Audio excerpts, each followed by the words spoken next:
ስልጣን ለምኔ የአሜሪካ አባት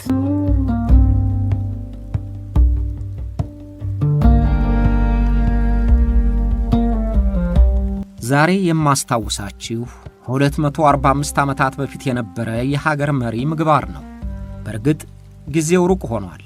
ግን እርሱ እንዳይነቃነቅ አድርጎ የቀበቀበው የመንግስት ሥርዓት ዛሬም ድረስ እንደቀጠለ ነው።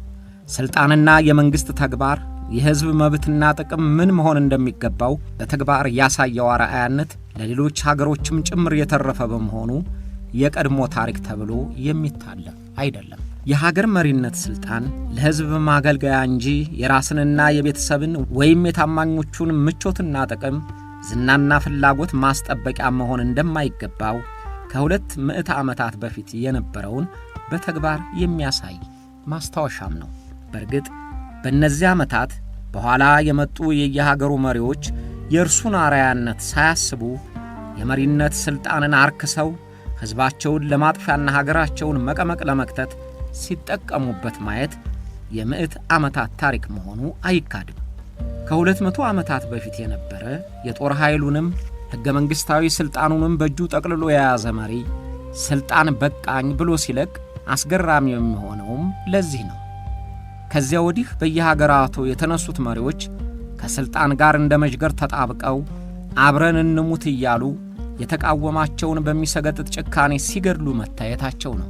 ከ200 ዓመታት ወዲህም ሆነ በፊት የተነሱት የሀገር መሪዎች እንደ ጆርጅ ዋሽንግተን ለሀገራቸው የዘመናት ቅብብሎሽ የሚተላለፍ ሥርዓት አልዘረጉም።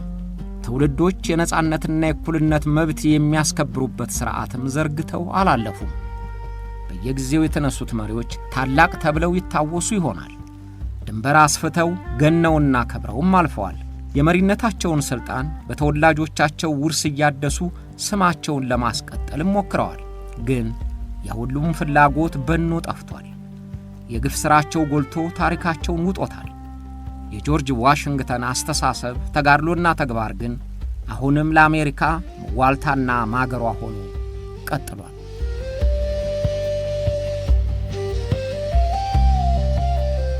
ጆርጅ ዋሽንግተን ነባር ተወላጆቹን ገፍተው የአሜሪካን ምድር የተቆጣጠሯት ቅኝ ገዢዎች ወገን ነው። በጊዜውም ለቅኝ ገዢዋ እንግሊዝ ወታደር ሆኖ አገልግሏል። ግን አሜሪካ ለነዋሪዎቿ አሜሪካውያን የሚል የነጻነት እንቅስቃሴ አጎልብቶ ከሚመስሉት ጋር ጀምሮ ከፍጻሜ አደረሰው። የጦር ኃይል አደራጅቶ በጦር አዛዥነት መርቶ የአሜሪካን የነጻነት እንቅስቃሴ እውን አደረገ። ጦርነቱ ሲያልቅ ጦር አዛለሁ፣ ጉልበት አለኝ፣ ማን ቀና ብሎ ሊያየኝ ይችላል ብሎ አልታበየም። ለሥልጣንም አልጓጓም። የጦር አዛዥነቱን ለመረጡት ተቀበሉኝ ብሎ አስረከበ። አሜሪካ የምትተዳደርበትን ሕገ መንግሥት በየጊዜው የሚነሱ ባለሥልጣኖች እንዳሻቸው እንዳይተረትሩትና እንዳይሰፉት አድርገው ሲደነግጉ ዋሽንግተን የጉባኤው ሰብሳቢ ሆኖ አስፈጽሟል። በነጻው አሜሪካ የመንግሥት ሥርዓት ሲዘረጋ አርፎ ከተቀመጠበት ቤቱ ናምራን ብለው መረጡት እንጂ እኔ ያውቃለሁ ቅድሚያም አለኝ ብሎ ምረጡኝ አላለም። ሁለት ጊዜም በሙሉ ድምፅ ለመመረጥ እስካሁን ድረስ የመጀመሪያውም የመጨረሻውም የአሜሪካ ፕሬዝዳንት ሆኗል። ከሁለት ምርጫ ጊዜ በላይ የአሜሪካ ፕሬዝዳንት ሆኖ መቆየት ትክክል አይደለም ብሎ በራሱ ላይ ፈረደ። ይበቃሃል ሳይባል ጉድለት አሳይተሃል ሳይባል ይበቃኛል አለ። በእርሱ አርአያነት እስከ ዛሬም አሜሪካኖች የሁለት ጊዜ የምርጫ ዘመን ፕሬዝዳንትነትን በጭራሽ ሊያልፏት የማያስቧት ቀይ መስመር ሆና ቀርታለች።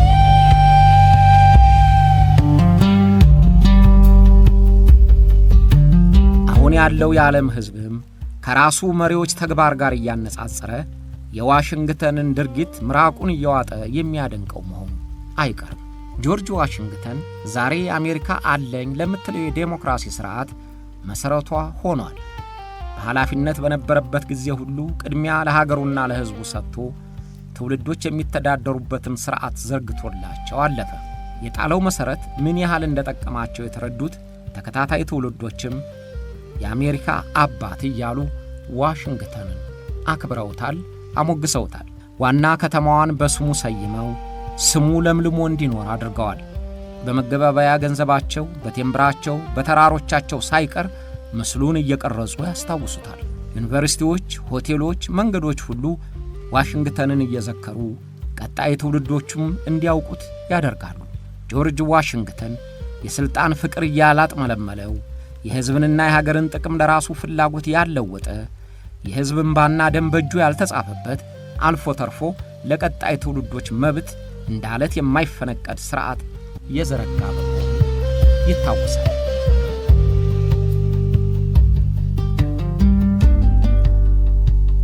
የጆርጅ ዋሽንግተን የተጋድሎ ታሪክ የሚጀምረው ከእንግሊዝ ቅኝ ተገዥነት ለመላቀቅ ከተደረገው ትግል ጀምሮ ነው። 13ቱ የአትላንቲክ ውቅያኖስ ዳርቻ ያሉት ግዛቶች የእንግሊዝ ቅኝ ግዛቶች ሆነው ቆይተዋል። አሜሪካ ከፈረንሳይ ጋር ባደረገችውም ጦርነት እነዚሁ ግዛቶች ከእንግሊዝ ጎን ሆነው ተዋግተዋል። ኒው ሄሚስፌር፣ ማሳቹሴትስ፣ ኒውዮርክ፣ ኒው ጀርሲ፣ ፔንሲልቫኒያ፣ ዴልዋር፣ ሜሪላንድ፣ ቨርጂኒያ፣ ጆርጂያ የሚካተቱበት 13ቱ ቅኝ ግዛቶች በተመሳሳይ ሕግና ሥርዓት እያንዳንዳቸው ራሳቸውን ያስተዳድራሉ። ለቅኝ ገዢዋ እንግሊዝም ግብራቸውን እየከፈሉ በተናጠል እየተመካከሩ ቆይተዋል። እንግሊዝ ከፈረንሳይ ጋር ያደረገችው ጦርነት የፋይናንስ አቅሟን ስላሳሳባት በየጊዜው ግብር እየጣለች አስቸገረቻቸው።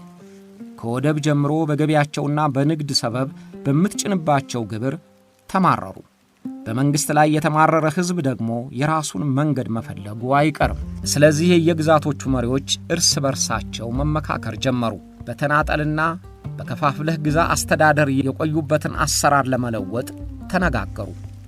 ዕጣ ፈንታቸው መውደቅና መነሳታቸው ተመሳሳይ በመሆኑ በአንድነት ሆነው ጥያቄያቸውን ለማቅረብና ለማስፈጸም ተስማሙ።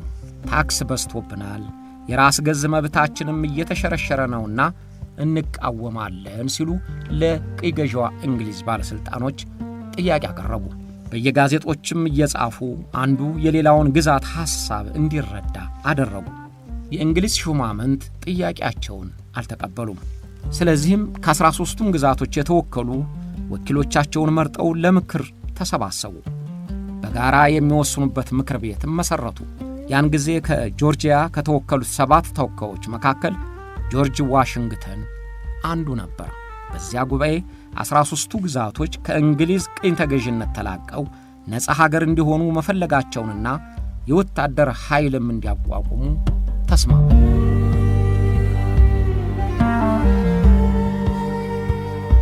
በሁለተኛው ጉባኤ ነፃ ሀገር መሆናቸውን አውጀው ኮንቲኔንታል አርሚ ያሉትን የወታደር ኃይል አቋቋሙ።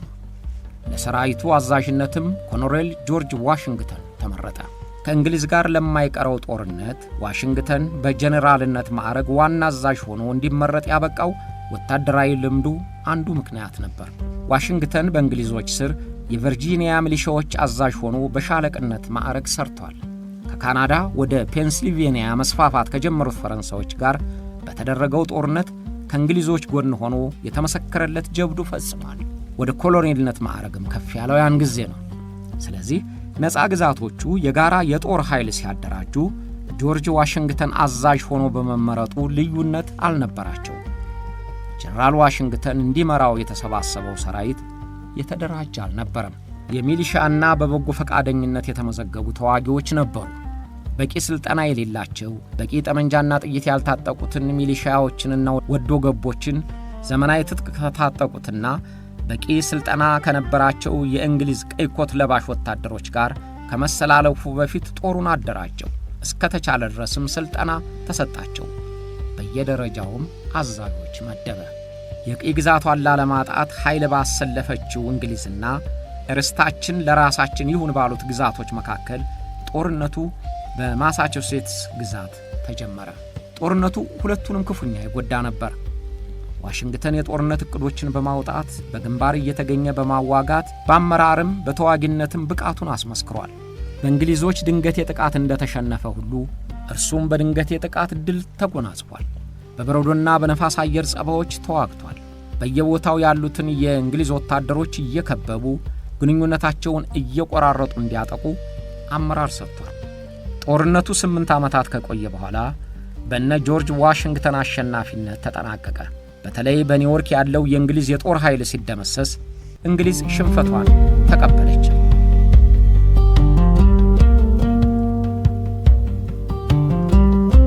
ጦርነቱ ከተጠናቀቀና አሜሪካኖቹ ነፃነታቸውን ካረጋገጡ በኋላ ጆርጅ ዋሽንግተን የጸጥታውን ኃይል የሚመራ በተጋድሎ የተደነቀ በፖለቲካም አቋሙ የታወቀ ነበርና የመሪነቱን ስልጣን ጠቅልሎ ይዛል ተብሎ ተጠብቆ ነበር። አብረውት ከነበሩት ከፍተኛ መኮንኖችም መሪነቱን እንዲይዝ መክረውታል። ዋሽንግተን ግን ስሙን እስከ ዛሬ ድረስ በክብር የሚያስጠራለትን አቋም ያዘ። አሜሪካኖች አለ ጆርጅ ዋሽንግተን፣ አሜሪካኖች ደማቸውን ያፈሰሱለትን ዓላማ በኃይል ልነጥቅ አልችልም። ዋሽንግተን የጦር አዛዥነቱን ስልጣን ለኮንግረሱ አስረከበ። ይህ ድርጊቱ ለብዙዎቹ አስገራሚ ሆኖ ታይቷል ይላሉ። የእንግሊዝ ንጉሥ ጆርጅ ሶስተኛ የሆነውን ሲሰሙ እውነት እንዲህ ካደረገ በዓለም ታላቅ ሰው ይሆናል አሉ ይባላል።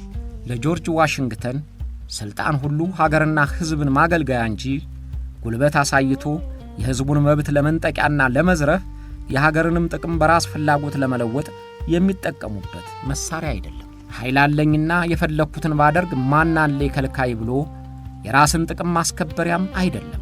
ስለዚህ የጦርነቱ ጊዜ ሲያልቅ ሀገራዊ ተልዕኮ ያለው ሰራዊት መመራት ያለበት በምክር ቤቱ ነው ብሎ ስላመነ የሰጣችሁኝን ተረከቡኝ ብሎ ኃላፊነቱን አውርዶ ሰራዊቱንም አስረክቦ ወደ ቤቱ ተመለሰ።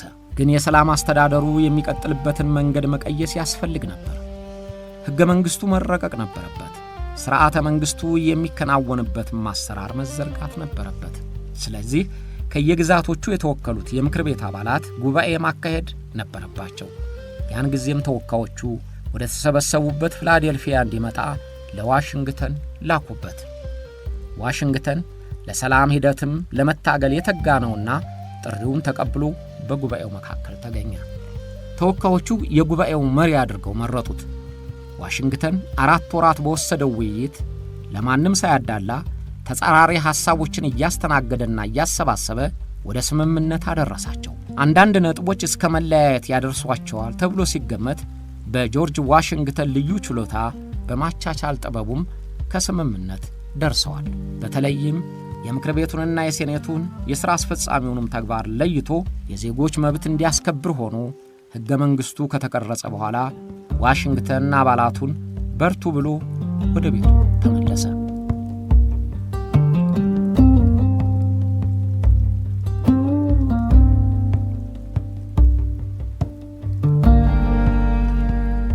ከሕገ መንግሥቱ መጽደቅና መታወጅ በኋላ ቀሪው ሥራ አሜሪካንን የሚመራትን ፕሬዝዳንት መምረጥ ነበር። በጦርነቱ ወቅት በአዛዥነት በመንግሥት መሥረታውም በሕገ መንግሥት ማርቀቅ የተሳተፈው ዋሽንግተን በሁሉም ዘንድ የተጠበቀ ቢሆንም እርሱ ግን ፕሬዝዳንት ለመሆን አልጓጓም፣ አልተመዘገበም። ምረጡ ብሎም አልቀሰቀሰም። በምርጫው ሂደት ላይም አልነበረም። ግን ከየግዛቱ የተሰባሰቡት የመምረጥ ድምፅ ያላቸው ወኪሎች ዋሽንግተንን በሌለበት መረጡት። 69ኙም ተወካዮች በሙሉ ድምፅ መርጠው ያን ጊዜ የመንግሥት መቀመጫ ወደ ሆነችው ፊላዴልፊያ መጥቶ የፕሬዝዳንትነቱን ሥልጣን እንዲረከብ ላኩበት። በዚህ ሁኔታ ነው ጆርጅ ዋሽንግተን የመጀመሪያው የአሜሪካ ፕሬዝዳንት ለመሆን የበቃው። በሁለተኛውም ምርጫ የተመረጠው በሙሉ ድምፅ ነበር። በፕሬዝዳንትነት ዘመኑ ግልጽ ያልሆኑ የሕገ መንግሥቱን አንቀጾች ግልጽ ማድረግ፣ የውጭ ግንኙነት ማጠናከር ላይ አተኩሯል።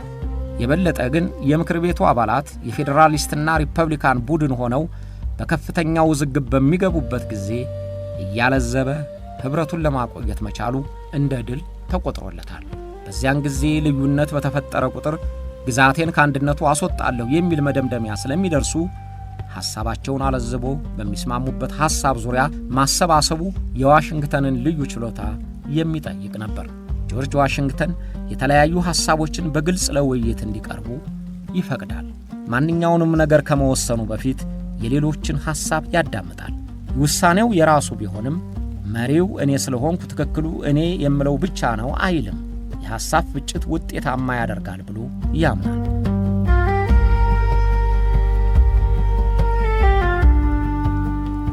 ጆርጅ ዋሽንግተን ስልጣን በቃኝ አለ። በሁለት ጊዜ ምርጫ ለ8 ዓመታት በአሜሪካ ፕሬዝዳንትነትና የጦር ኃይሎች ጠቅላይ አዛዥነት ስልጣን ከቆየ በኋላ ከዚህ በኋላ በቃኝ አለ።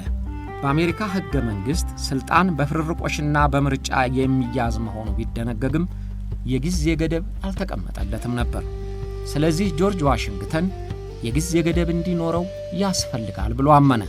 ስልጣን እያማለለች አምባገነንነትን እያለማመደች ከኔ ወዲያ መሪ የት ይገኛል በሚል ስሜት እያጀገነች ሀገርንና ሕዝብን ለውድቀት ይዳርጋል ብሎ ስላመነ ከሁለት የምርጫ ዘመን በላይ በፕሬዝዳንትነት መቆየት አስፈላጊ አለመሆኑን ለሕዝቦቹ በተግባር አሳየ። ዋሽንግተን የጀመረው አርአያነት ተከታዮቹ ፕሬዝዳንቶች እንደ ሕግ ወስደውትና ምሳሌ አድርገውት ለ225 ዓመታት ከአንድ ጊዜ በስተቀር የማይነቃነቅና የተተከለ አፈጻጸም አድርገውታል። የጆርጅ ዋሽንግተን ዘመናትን የተሻገሩ ተግባሮቹ አርአያነታቸው ለአሜሪካ ብቻ ሳይሆን ለሌሎች ሀገሮችም ተርፏል።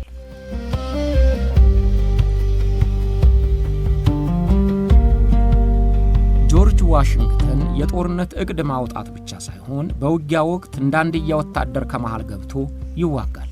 በተለያዩ ቦታዎች በተደረጉት ጦርነቶች እንደ ሌሎች ጦር አዛዦች በደጀን ማዘዣ ጣቢያ ሆኖ ባለመዋጋቱ ለሞት አደጋ የተጋለጠበት ጊዜያቶች በርካታዎች ነበሩ። አንድ ጊዜ የጋለባቸው 2 ፈረሶች ተራ በተራ በጥይት እየተመቱ ሲወድቁ እርሱ ምንም ሳይሆን ተርፏል። 4 ጥይቶች ልብሱን እየቀደዱ ሰውነቱን ሳያገኙት አልፈዋል። ጆርጅ ዋሽንግተን በጥይት ብቻ ሳይሆን በሕይወቱ የተለያዩ በሽታዎች ተጠቅቶ ለመዳን በቅቷል። እንዲያውም እንደ እርሱ ታማሚ ፕሬዝዳንት የለም ይባላል። በወባ፣ በፈንጣጣ፣ በተቅማጥ፣ በሳምባ ነቀርሳ፣ በቶንሲል፣ በሳምባ ምችና በሌሎችም በሽታዎች እየታመመ ሞትን እምቢ ብሎ የኖረ ሰው ነበር። ግን በቃ ሲለው በጉሮሮ ኢንፌክሽን ሞቷል።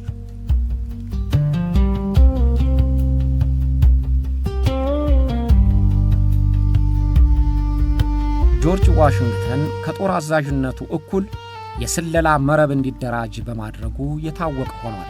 እንዲያውም አንዳንዶች የአሜሪካ የመጀመሪያው የስለላ ተቋም ኃላፊ ነው ይሉታል። ከእንግሊዞች ጋር በተደረገው ጦርነት በግንባር ከሚካሄደው ጦርነት እኩል አንዳንድ ጊዜም በበለጠ የስለላ ኮሚቴውን በማደራጀትና በመከታተል ላይ ትኩረት ይሰጥ እንደነበረ ተጽፏል። በዓለም ታላላቅ ጦርነቶች ተሳትፈው ያሸነፉትም ሆነ የተሸነፉት መሪዎች ስለላ ለድልና ለሽንፈት ወሳኝ መሆኑ የሚናገሩትን ዋሽንግተንም ያምንበት ነበር። ቀድሞ የእንግሊዝ ጦር አባል በነበሩና በኋላ እንደሱ ለአሜሪካ ነጻነት የጋለ ፍላጎት ያላቸውን መኮንኖች እየመለመለ የእንግሊዝን የጦር እንቅስቃሴ ቀድሞ መረዳት ችሏል። በእነሱም በኩል ሆነው ለእንግሊዞቹ የሚሰልሉ እነማን እንደሆኑ ለማወቅ ያሰማራቸው ሰላዮቹ ጠቅመውታል። ያደራጀው የሰላዮች ኮሚቴ እንግሊዞች ሊያደርጉት የነበረውን ድንገተኛ ጥቃት እየደረሰበት ካደጋው ለመዳን ተችሏል። ከነ ዋሽንግተን ጋር የቆመ መስሎ ለእንግሊዞች ይሰለል የነበረውን ቤኔዲክት አርኖልድ የተባለውን መኮንን ክህደት በወንጀል እንዲቀጣ ያደረገው ከሰላዮቹ ባገኘው መረጃ ነው። እንደ አዲስ ያደራጀውን የሚሊሺያ ጦር በውጊያ ብቃትም በመረጃ አሰባሰብም እንዲጠናከር በማድረጉ ለድል አብቅቶታል።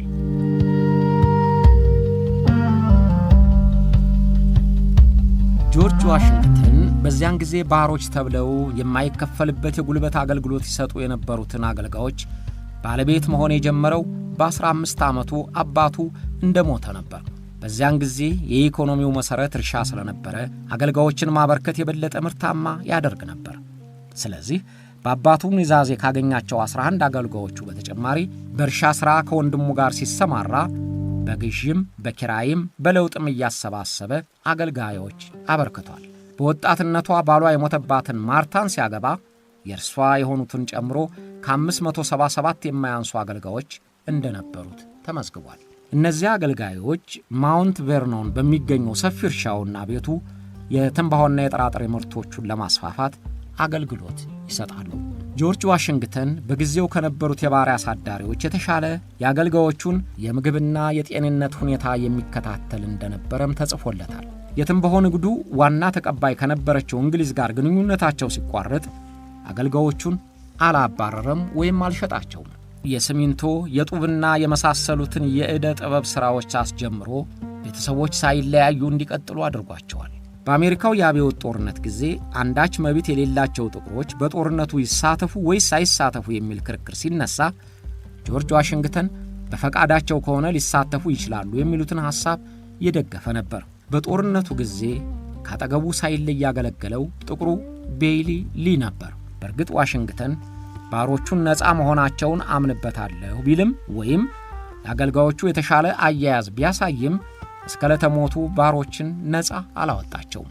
ታሞ ለሞት ሲቃረብ በሰጠው ኑዛዜ ግን የሱ የሆኑት አገልጋዮች በሙሉ ሚስቱ ማርታ ከሞተች በኋላ ነፃ እንዲሆኑ ተናዘዘላቸው።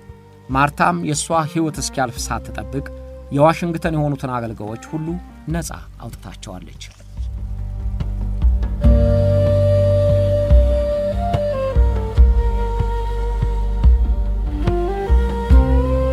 ጆርጅ ዋሽንግተን በግል ባህሪው ተደሳች፣ ሴቶች በሚገኙበት ግብዣና ጨዋታ መገኘት የሚመርጥ፣ ቲያትር መመልከት የሚወድ እንደነበረ ይታወስለታል። በረጅም ቁመቱ ሲደንስ ከዓይን ያውጣህ የሚባል ነበር ይላሉ። የጆርጅ ዋሽንግተን ሰው ሰራሽ ጥርሶቹ የተሰሩበት ነገሮች እስካሁን የሚደነቁ ሆነው ይነሳሉ።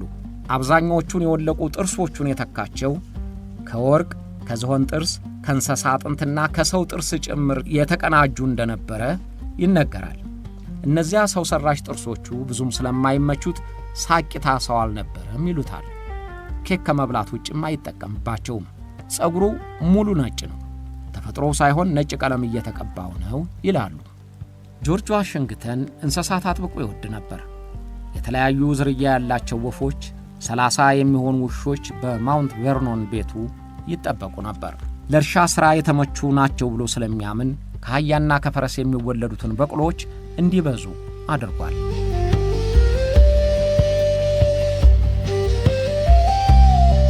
የጆርጅ ዋሽንግተን ሐሳቦች የፕሬዝዳንታዊ ልምድ ሆነው ቀርተዋል። የፕሬዝዳንትነት ሥልጣን በሁለት የምርጫ ጊዜ እንዲያበቃ አርአያ እንደሆነ ሁሉ ስለዚህ እግዚአብሔር እርዳኝ የሚለውን መሐላ ላይ የጀመረውም እሱ ነው። ከዚያን ጊዜ ጀምሮ እስካሁን ድረስ የአሜሪካ ፕሬዝዳንቶች የቃለ መሐላቸው የመጨረሻ ቃል ስለዚህ እግዚአብሔር እርዳኝ የሚል ሆኖ ቀርቷል።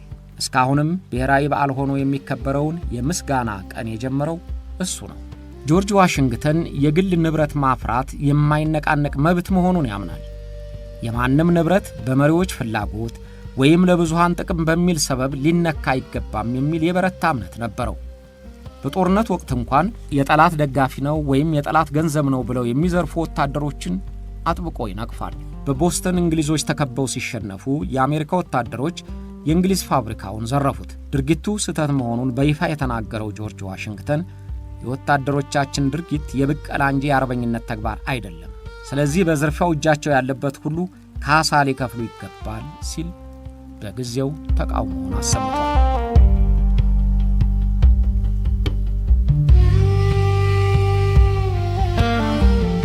ዋሽንግተን የአብራኩ ክፋይ የሆነ ልጅ የለውም፣ ግን በቤቱ ብዙ ልጆች አሳድጓል። ሚስቱ ከቀዳሚ ባሏ የወለደቻቸው ልጆች ያጎትና ያክስት የወንድም ልጆቹ ጭምር በሱ ቤት ስለነበሩ የብዙዎች አባት ነበር። በ27 ዓመቷን ማርታን ያገባት የቀድሞ ባሏ ከሞተ በኋላ ነው። ማርታ የመጀመሪያዋ የአሜሪካዋ ተቀዳሚ ወይዘሮ ናት። በማውንት ቬርኖን የሚገኘውን ቤቱንና ሰፊ ርስቱን የምታስተዳድርለት እርሷ ነበረች። በጦርነቱ ጊዜ አብዛኛውን ጊዜዋን ያሳለፋቸው እሱ በሚገኝባቸው የጦር ካምፖች እየተዘዋወረች ነው። በካምፕ ቆይታዋ ጊዜ ሁሉ የቆሰሉ ወታደሮችን መጎብኘት፣ ባሏን በጽሑፍና በሌሎች ነገሮች መርዳት ዋና ሥራዋ አድርገዋለች። ማርታ ሀብታም ከሚባሉት ሴት ወይዘሮዎችም ውስጥ አንዷ ነበረች።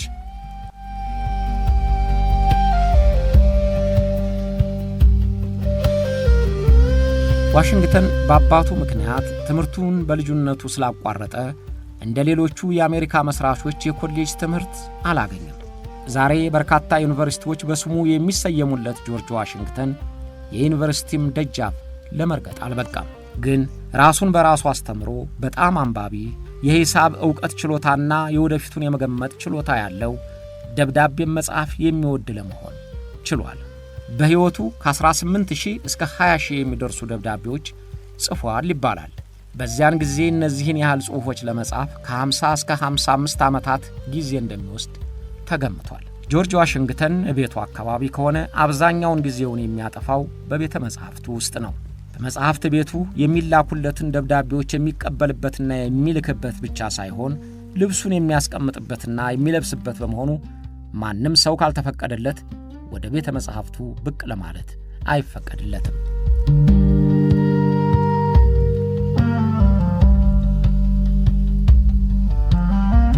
ጆርጅ ዋሽንግተን ታመመ። ህመሙ በጀመረው ዋዜማ በነበረው እጅግ ቀዝቃዛ ብርዳማ ቀን በፈረስ ሆኖ በእርሻው ውስጥ እየተዘዋወረ ለ5 ሰዓታት ያህል ሲጎበኝ ቆየ።